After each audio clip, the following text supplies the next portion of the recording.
What's up guys? Assalamualaikum dan salam sejahtera kepada korang semua yang sudi menonton Saja Sembang di TikTok ataupun di YouTube channel. Okay, so berita yang terkini aku nak share dengan korang setelah diumumkan oleh Tuan Nazmi sendiri di Facebook page beliau, yang mana borang aduan untuk tuntutan KWSP pengeluaran khas 2.0 bakal dibuka semula esok setelah diumumkan di sidang media pada hari Khamis secara langsung nanti. So, korang stay tune lah link yang bakal disediakan. Okay, cumanya di sini aku just nak tunjukkan dan menjawab segala persoalan yang dah mula timbul.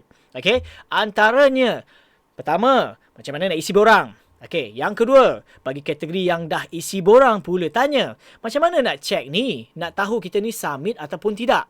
Nanti aku akan explainkan. Dan yang ketiga,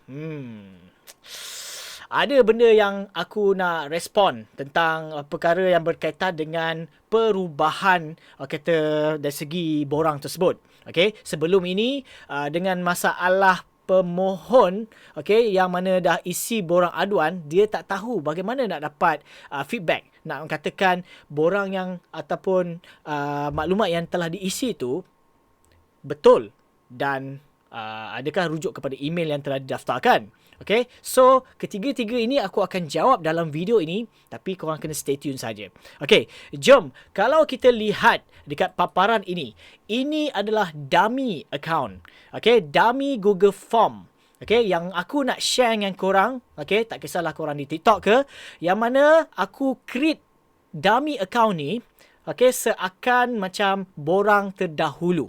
Okay, sebab aku nak tunjuk sebab borang tak keluar lagi. So sebab itulah aku kena create borang seakan macam ni. Sebab tu kalau tengok situ contoh borang Pertubuhan Gagasan Inovasi Rakyat, lepas tu nombor lesen dia dan sebagainya. Dan automatically sekiranya korang punya browser ni dah register email, so dia akan keluarlah email kat sini.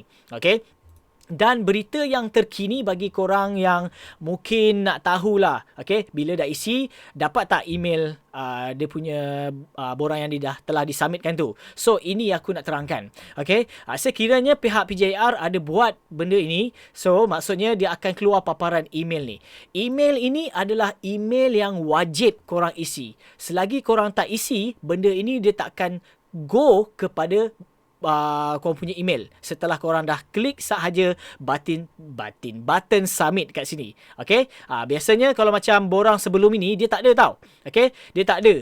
So korang macam-macam pandai-pandai je lah. Okay, tetapi bila korang ada button submit, bila ada email ni perlu korang isi. Ini menunjukkan email yang korang register dekat browser korang dan korang copy paste sahaja. Okay, ambil sebiji pun tak apa.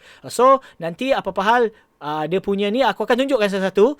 Okay, setelah korang isi dia, kita akan tengok email tu ada tak respon kat situ, untuk korang nak tengok sama ada korang punya nama okay ke tak, dan sebagainya. Okay, jom kita tengok paparan yang pertama ini. Okay, saya seperti ini bersetuju dan dengan rela hati bla bla bla bla. Okay, ini bukannya betul punya lah, okay, statement, tetapi dia lebih kurang sama, cumanya ini menunjukkan disclaimer. Maksudnya dia nak memberitahu jika kita setuju, kita tekan ya ni, bermaksud apa yang kita nak sampaikan borang ini khas, okay, yang dibawa oleh PJR adalah berkaitan dengan urusan pengeluaran khas saja dan tak melibatkan untuk share data peribadi ni kepada tempat-tempat yang tak sepatutnya. Okay, so detail dia adalah kat sini tapi aku tak dapat dia punya info yang tepat. Okay, so ini just macam dummy saja, just contoh saja. So korang perlulah tekan ya. Okay, dan yang seterusnya nama.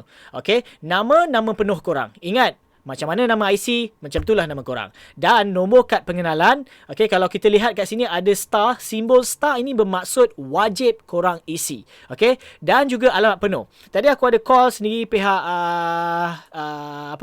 bahagian yang create borang ini, PJR, okay, Tuan Farhan, aku ada borak dan dia cakap berkemungkinan bahagian alamat penuh tu dia nak senangkan untuk dia nak kata simpulkan, okay, ataupun nak arrangekan data ini.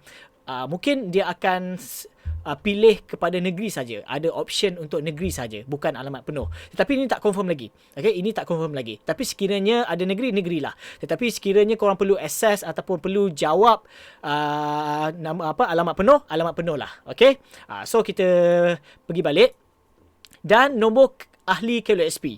Okay, nombor ahli KLSP ni korang boleh dapat dekat orang kata iAccount. Okay, just pergi saja log masuk dekat iAccount dan di bahagian profile korang tengoklah nombor ahli. Ada tulis kat situ ke nombor KLSP ke, nombor pencarum ke, itulah dia. And then nombor handphone, nombor penuh handphone. Okay, wajib dan email. Okay, email korang dan status ini amat penting. Aku nak bagi tahu. Okay, bujang, berkahwin, ibu tunggal, bapa tunggal dan juga berkeluarga. Okay, sebelum ini bagi mereka pencarum yang telah isi borang aduan memang banyak konflik kat sini. Dia tak faham antara berkahwin dengan berkeluarga. Berkahwin ini merujuk kepada mereka yang dah berkahwin tetapi tiada anak. Tetapi bagi berkeluarga yang dah kahwin ada anak. Itu saja, itu yang membezakan dia. Yang lain macam biasalah. So korang klik saja bujang contohnya. Okay, tapi sebelum tu aku akan tunjuk kat korang satu-satulah. Okay, untuk aku isi contohnya macam Fahizwan. Okay, nombor kad pengenalan 8123456789. Korang jangan ikutlah macam aku. Okay, nombor kad alamat nombor 5 ke jalan Pujung. Okey, contohlah Pujung mana lah kan. Okey, 1 2 3 4 5 6 7 8. Okey, contoh. Ini contoh 0 1 2 3 4 5 6 7 8. Sebab kita nak tengok ke step yang seterusnya apa yang berlaku. Okey, email lions@yahoo.com contoh. So bujang aku macam bujang pula. Okey, berkeluarga, pekerjaan swasta, umur sekitar 36 ke 45 dan yang paling penting sekali sebab memerlukan pengeluaran KLSP 2.0. Okey, pulang kepada korang nak apa sebab ini bukan jawapan yang orang kata berkatakan korang lulus ataupun tidak. Cumanya biarlah korang jujur dalam perkara ni. Okey, aku harapkan korang jujur. Sekiranya korang salah satu, contohnya macam kehilangan pekerjaan, kedua suami isteri, okey, so klik. Kalau macam korang ni ada yang isteri bekerja ataupun korang bekerja tetapi tak cukup, okey, mungkin antara ni atau pengurangan pendapatan ke ataupun menyelesaikan tunggakan ke, just jujur sahaja. Dan seterusnya bahagian akhir sekali, ini yang paling penting sekali, submit. Okey, tapi pastikan email yang korang masukkan adalah email yang betul.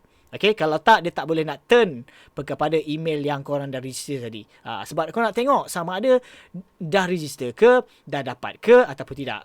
Dan bagi mereka, ni aku bagi tahu korang Okey, seperti mana yang dimaklumkan oleh AJK, dia cakap borang ini tetap sama. Dan mungkin tak tahulah kalau link berbeza ataupun tidak. Borang tetap sama. Sekiranya link ni dibuka, bagi mereka kat luar sana sebagai pencarum yang telah isi, korang boleh try masuk balik dalam link tersebut dan korang boleh clarifikan balik data-data korang yang pernah korang isi sebelum ni. Tetapi aku bagi tahu, korang boleh clarify saja. Korang boleh check saja. Tetapi dari segi data yang dah telah dihantar sebagai hard copy tu, korang tak boleh nak suruh PJIR buat balik. Sebab apa? Dia dah bagi dah kepada pihak atasan. Okay? So, maksudnya bagi mereka yang dah isi borang aduan tu, itu saja. Okay? Korang boleh tengok saja. Okay? Kecuali bagi mereka yang tak pernah isi lagi, ini caranya. Okay? Yang terkinilah yang boleh aku kongsikan. Okay? Kalau kita tengok tu dah tekan button submit. Okay? So, dia adalah dia punya ni dan sekian-sekiannya. Okay? Apa dia? Mountain and hill. Oh, silap. Okay? Mountain. Okay? Hill. Okay? Saya verify kan. So, sini dia dah beritahu dah. Ini dah menunjukkan korang dah send. Okay? Korang dah send korang punya borang aduan. Dan kau boleh edit dan kau nak submit another response ni, make sure, ini aku nak bagi tahu. Ingat, satu email, satu pencarum saja. Okay? Satu email, satu pencarum boleh access.